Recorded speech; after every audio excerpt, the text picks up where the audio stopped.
introduce the UML. Hi, this is Joy Lee, and I'll tell you about how we load data, how we create tables for our data, and the row counts of our data.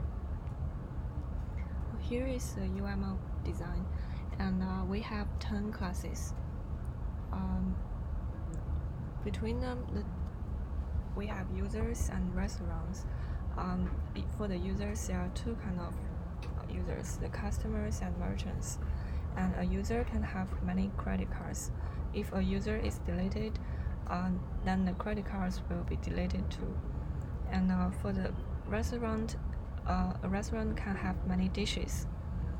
So between the users and restaurants, there are three kind of operations: the reviews, reservations, and orders.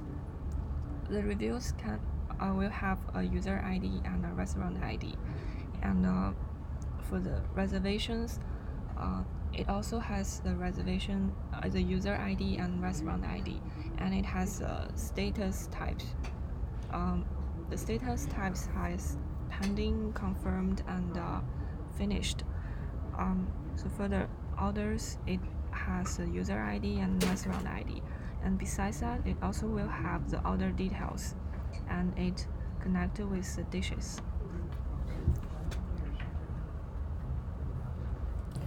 So according to our design, we create all the tables.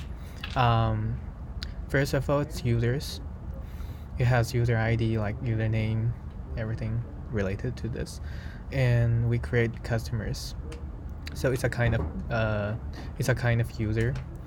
It has the user ID as its primary key, and it is foreign key connected to the user's user ID.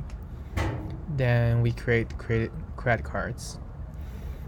Another kind of user is merchants, but it has to connect it to restaurants ID, so we create restaurants before we create merchants. After the merchants, we create dishes. It has dish ID and the restaurant ID as the foreign key. So the next one is reservations. Restaurant ID is its foreign key connected to restaurant, and the same reviews has the foreign key restaurant ID connected to restaurant, and the orders. Order has two foreign keys. One is user ID and one is restaurant ID, and the order detail.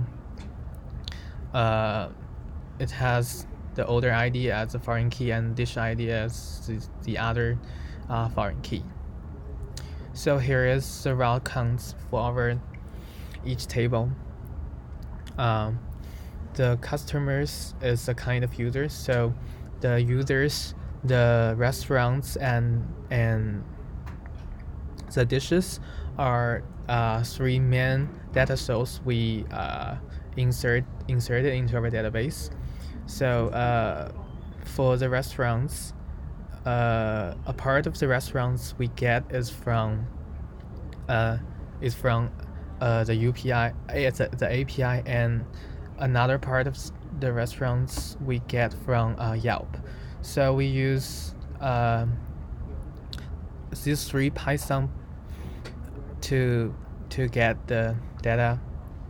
So for the API, we use like here different zip codes to get different restaurants in different areas through the API.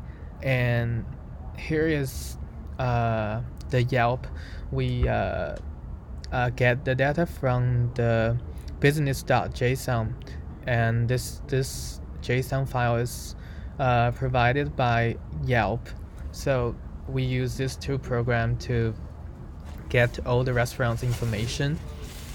Also, the data about user is in user.json, and it is also provided by the Yelp.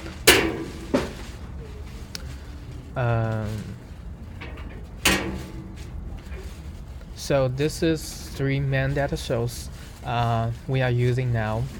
Later, we may combine reviews and orders data from the API and the Yelp.